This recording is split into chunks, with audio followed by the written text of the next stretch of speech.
9-ാം തീയതി തെരഞ്ഞെടുപ്പാണ്. മലയാളികൾ ഒന്നടങ്കം, കേരളത്തിലുള്ളവർ ഒന്നടങ്കം തദ്ദേശ സ്വയംഭരണ സ്ഥാപനങ്ങളിലേക്കുള്ള ജനപ്രതിനിധികളെ തിരഞ്ഞെടുക്കാൻ, തമ്മിൽ ഭേദം തൊമ്മന്മാരെ തിരഞ്ഞെടുക്കാനുള്ള ഓട്ടത്തിലാണ്.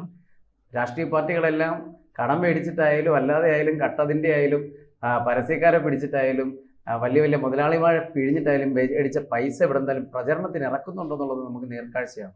കാരണം ഓരോ മുന്നണികളുടെയും പാർട്ടി ഓഫീസുകളുടെ മുന്നിൽ നോക്കിയാൽ അല്ലെ അവരുടെ പ്രചരണം നോക്കിയാൽ ഇത് 25,000-ലൊന്നും നിൽക്കില്ല. കാരണം ഈ എന്തോ ഒരു നിയന്ത്രണമുണ്ട്. 25,000 രൂപ താഴെ എന്തോ പഞ്ചായത്തിൽ ഒരു വാർഡിൽ മത്സരിക്കാൻ ചിലവ് കാണും. പക്ഷെ അവരുടെ പോസ്റ്റർ മാത്രം 50,000 രൂപയുടെ പോസ്റ്റർ ഇറങ്ങിയിട്ടുണ്ടാവും. അവരുടെ ഫ്ലെക്സുകൾ മാത്രം. പിന്നെ പ്രൊമോഷൻ, വീഡിയോ പ്രൊമോഷൻസ്, റീൽസിന്റെ ബഹളമാണ്. എല്ലാം റീൽസിൽ ഇങ്ങനെ നിറഞ്ഞു നിൽക്കുകയാണ്. നേരിട്ട് കണ്ടാൽ മിണ്ടാതിരുന്ന പലരും ഇപ്പോൾ ഇളിച്ചു പിടിച്ചുകൊണ്ട് മുന്നിൽ വന്നിട്ടുണ്ട്. ഏതെങ്കിലും വീടുകളിലൊക്കെ ഓടിക്കയറി അടുക്കള ഇരിക്കുന്ന കുഞ്ഞിന്റെ മൂക്കള വിഴിഞ്ഞു കൊടുക്കുന്ന അവസ്ഥയിലേക്ക് പഴയ അതിപ്പോഴും ഉണ്ട് കേട്ടോ. ഇപ്പോഴും ആ ഒരു അവസ്ഥയുണ്ട്. പക്ഷേ ഒരാഴ്ചക്ക് മുമ്പ് വരെ ചിലപ്പോൾ മുഖത്ത് നോക്കാതെ നടന്നവരായിരിക്കാം. ഇത് പെട്ടെന്ന് ചേച്ചി, അണ്ണ, അക്ക, മാമ, ചേട്ട ചെയ്യണം, എന്റെ മാങ്ങയ്ക്ക് തന്നെ കുത്തണം എന്ന് പറഞ്ഞിട്ട് ഇറങ്ങിയിട്ടുണ്ട്. എന്റെ കുടത്തിൽ നിങ്ങൾ കുത്തണം, ഇപ്പുറത്ത് മാങ്ങയ്ക്ക് കുത്തണം. മാങ്ങ വിച്ചി കുടത്തില് വെള്ളമായിട്ട് വരണം എന്നാണ് പറയുന്നത്. ഇടയ്ക്കിടയ്ക്ക് കയ്യും കാണിക്കുന്നുണ്ട്. ചെവിക്കല്ലിന് എപ്പോഴും വീഴുന്നത് അറിയാൻ പറ്റില്ല. എന്തായാലും ഇലക്ഷനാണ്. എന്തിനു വേണ്ടി മലയാളികൾ വോട്ട് ചെയ്യണം? കാരണം നോട്ട എന്ന് പറഞ്ഞൊരു സംഭവം ഉണ്ടായിരുന്നു. ഇപ്രാവശ്യം നോട്ടയില്ല. പല പഞ്ചായത്തുകളിൽ എൻഡ് ബട്ടനാണ്. ഇങ്ങനൊരു രീതിയിലേക്ക് മുന്നോട്ട് പോകുന്നു. എന്തായാലും മലയാളികൾ മത്സരിച്ച് വോട്ട് ചെയ്യാൻ തയ്യാറെടുത്തിരിക്കുന്നു. 20 വാർഡുണ്ടായിരുന്നു, 22, 24 ഒക്കെ ആയിട്ടുണ്ട്. കൂടി വന്നിട്ടുണ്ട്. അപ്പം വെട്ടിമുറിച്ച് ഓരോ മുന്നണികളും അവർക്ക് ജയിക്കാനുള്ള വഴികൾ ആദ്യം തന്നെ ഒപ്പിച്ചു വെച്ചിട്ടാണ് ഈ പണി തുടങ്ങിയിരിക്കുന്നത്. മലയാളികൾ ഏതവസ്ഥയിലേക്ക് പോകും? ശരിക്കും റോഡും പാലവും കരണ്ടും ഒക്കെ ഉണ്ടാവുമോ? എന്തായിരിക്കും അവസ്ഥ? റോഡ് വേണ്ട, പാലം വേണ്ട, ശബരിമലയിലെ സ്വർണ്ണക്കള്ളയെ കുറിച്ച് സംസാരിക്കേണ്ട, ഭരണവിരുദ്ധ പ്രശ്നങ്ങളെ കുറിച്ച് സംസാരിക്കേണ്ട, വികസനം വേണ്ട, ഒരു ഗർഭം മാത്രം മതി. ഒരു തെരഞ്ഞെടുപ്പ്, ഇപ്പൊ ഈ തദ്ദേശ സ്വയംഭരണ തെരഞ്ഞെടുപ്പിൽ രാഹുലിന്റെ ഗർഭം വെച്ച് അഡ്ജസ്റ്റ് ചെയ്തു. അടുത്ത് വരുന്ന തെരഞ്ഞെടുപ്പിൽ വേറെ ആരെങ്കിലും ഗർഭം കൊണ്ടുവരും. നിയമസഭാ തെരഞ്ഞെടുപ്പ് പ്രഖ്യാപിക്കുന്നത് മുതൽ തെരഞ്ഞെടുപ്പിന്റെ തലേ ദിവസം വരെ ആ ഗർഭം വെച്ച് ഞങ്ങൾ കളിക്കും. ആ ഗർഭത്തിന് ഒരു തീരുമാനം ഉണ്ടാവുമ്പോൾ ഇലക്ഷൻ. ഇപ്പൊ ഞാനൊരു കാര്യം ചോദിക്കട്ടെ, നമ്മളെ തൊട്ടടുത്ത് നിൽക്കുന്ന വാർഡിലെ ആളെ നമുക്കറിയില്ല. കാരണം എന്താ? TV മുഴുവൻ രാഹുൽ മാങ്കൂട്ടമാണ്. രാഹുലിന് ജാമ്യം കിട്ടിയോ, രാഹുൽ പുറത്തിറങ്ങുമോ, രാഹുൽ ബാംഗ്ലൂരാണോ കർണാടകയിലാണോ? ഡിസംബർ 3-ാം തീയതി ഹൈക്കോടതി SIT എന്ന ശബരിമല കേസിന്റെ റിപ്പോർട്ട് ചോദിച്ചു. റിപ്പോർട്ടിൽ പത്മകുമാറിന് ജാമ്യമില്ല. വീണ്ടും അടുത്ത കേസിലെ പ്രതിയാക്കി 14 ദിവസം റിമാൻഡിലാക്കി. ഒരു മനുഷ്യരറിഞ്ഞിട്ടില്ല. ഒരു ചാനലിലെ മാധ്യമപ്രവർത്തകയോട് റിപ്പോർട്ടർ ഇത് പറയുമ്പോൾ മാധ്യമപ്രവർത്തക ചിരിച്ചു ചോദിക്കുന്നത് അതവിടെ നിൽക്കട്ടെ, രാഹുൽ മാങ്കൂട്ട വിഷയം എന്തായി? റേറ്റിംഗ് ഇതാണ്. എത്ര ഗർഭമുണ്ടാക്കി, എത്ര പേരെ പിഴപ്പിച്ചു, എത്ര പേരോടൊപ്പം കിടന്നു. ഷക്കീലയുടെ പേര് ബിരിയാണി പോലും ഇറങ്ങിയ സമയമാണ്. അതെ, അടുത്ത തവണ ഞാനൊരു കാര്യം വീണ്ടും വരുന്നത്. അതായത് മസാലയ്ക്ക് മാത്രം. മസാല എന്ന് പറയുമ്പോൾ നമ്മൾ പണ്ടൊക്കെ മസാല കെട്ടിൽ കറി മസാലയാണ്. പക്ഷെ ഇത് വേറെ മസാല. ഇപ്പൊ മദാലസകൾ നിറയുന്ന, കാരണം നമുക്കിപ്പോ നമ്മളെ സംബന്ധിച്ചിടത്തോളം പഞ്ചായത്തിൽ നിൽക്കുന്ന ആരാണോ, വാർഡിൽ നിൽക്കുന്ന ആരാണോ, കോർപ്പറേഷൻ, ഇതൊന്നും നമ്മൾ ചിന്തിക്കുന്നില്ല. നമ്മളെ സംബന്ധിച്ച് മാധ്യമപ്രവർത്തകരെ സംബന്ധിച്ച് എന്താണ്? വാർത്തയാണ്. രാഹുലിൽ നിന്ന് ജാമ്യം കിട്ടുമോ? ഈ ഒരു എനിക്ക് തോന്നുന്നില്ല. കേരളത്തിലെ ചരിത്രത്തിൽ പെണ്ണ് കേസുകൾ ഒരുപാട് വന്നു പോയിട്ടുണ്ട്. ഒരുപാട് നേതാക്കന്മാർക്കെതിരെ, ഇപ്പൊ വിൻസെന്റിനെതിരെ, എൽദോസ് കുന്നപ്പള്ളിക്കെതിരെ, മുകേഷിനെതിരെ, ഒരുപാട് വന്നിട്ടുണ്ട്. ഇതുപോലൊരു ചർച്ച ചെയ്ത ഗർഭവും, ഇതുപോലെ ചർച്ച ചെയ്ത ബലാത്സംഗവും, ഇതുപോലെ ചർച്ച ചെയ്ത പീഡനവും ഇല്ല. അതെന്തുകൊണ്ടാണ് ചിന്തിച്ചിട്ടുണ്ടോ? ഒരു രണ്ട് മാസത്തിന് മുമ്പ് ഒരു കോൺഗ്രസിന്റെ തന്നെ ഒരു മുതിർന്ന നേതാവ്, ചെറിയാമ്പിലിപ്പാണെന്ന് തോന്നുന്നു, ഒരു ഫേസ്ബുക്ക് പോസ്റ്റ് ഇട്ടു, ഭാവി കേരളത്തിന്റെ മുഖ്യമന്ത്രിയാകും രാഹുൽ മാങ്കൂട്ടത്തിൽ. ഇത് വർഷങ്ങൾക്ക് മുമ്പേ ഉടുപ്പം തയ്പ്പിച്ചിരിക്കുന്ന കുറച്ച് മാമന്മാരുണ്ടല്ലോ, ഞാൻ നാളെ മുഖ്യമന്ത്രിയാകും, ആഭ്യന്തരം എന്റെ കയ്യിൽ കിടന്ന് അമ്മാനമാടും എന്നൊക്കെ പറഞ്ഞിരുന്ന കാരണം അപ്പച്ചമാർക്ക് ഇത് സഹിക്കില്ല. രമേശ് ചെന്നിത്തല പറഞ്ഞിട്ടുണ്ട്, ഞാനാണ് ആഭ്യന്തരമന്ത്രിയായിരുന്നെങ്കിൽ 24 മണിക്കൂറിനകത്ത് ഇവനെ.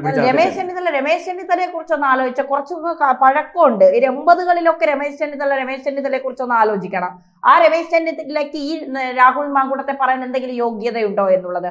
ഈ പെണ്ണ് കേസ് എന്ന് പറയുന്നത് പോലീസ് സ്റ്റേഷനിൽ വന്നാൽ മാത്രമല്ല, ഇപ്പൊ ഏത് പെണ്ണിനെ പിടിപ്പിച്ചാലും അത് പെണ്ണ് കേസ് തന്നെയാണ്. അത് പോലീസ് പരാതി കൊടുക്കുകയോ വേണ്ടയോ എന്നുള്ളത് പിന്നീടുള്ള തീരുമാനം.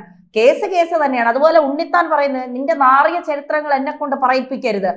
ഉണ്ണിത്താന്റെ വടകരയിൽ ചെന്നിരുന്നത് പിന്നെ പെണ്ണ് കേസ് കൊടുത്തില്ല എന്ന് പറഞ്ഞ് കേസ് മാറില്ല ഉണ്ണിത്താൻ, അത് കേസ് തന്നെയാണ്.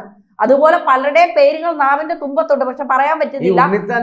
കോൺഗ്രസിന്റെ മുതിർന്ന നേതാക്കന്മാരെ കുറിച്ച് പറഞ്ഞിട്ടുണ്ട്. KPC ഓഫീസിലെ ഡോറ് തുറക്കുകയും ബക്കറ്റിൽ വെള്ളം കൊണ്ടുപോവുകയും ചെയ്യുന്ന കഥയൊക്കെ ഉണ്ണിത്താൻ തന്നെ വിളിച്ചു പറഞ്ഞിട്ടുള്ളതാ.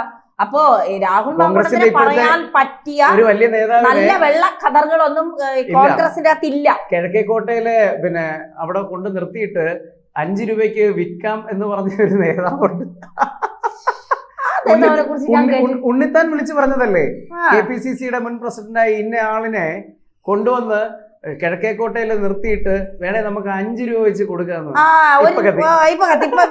മനസ്സിലായി. ഓ, അത് ഈ മഹാനായിരുന്നു അല്ലേ? ഈ മഹാൻ തന്നെ വിളിച്ചു പറഞ്ഞതാ. പക്ഷെ ഇപ്പൊ അവര് തമ്മിൽ ഗുലാനുമാ, ഇവര് തമ്മിൽ പ്രശ്നമില്ല. ഇപ്പൊ അതാണ് ഞാൻ പറയുന്നത്. ഇവിടെ ഇതാണ് കേരളം.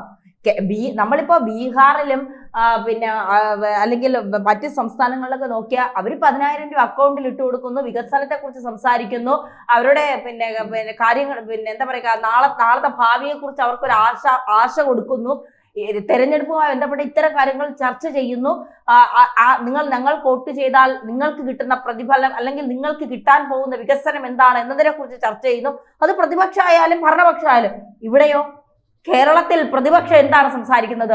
രാഹുലിനെ പുറത്താക്കൂ എന്ന് പറഞ്ഞ 5-6 ഇവിടെ ഇരിക്കുന്നു.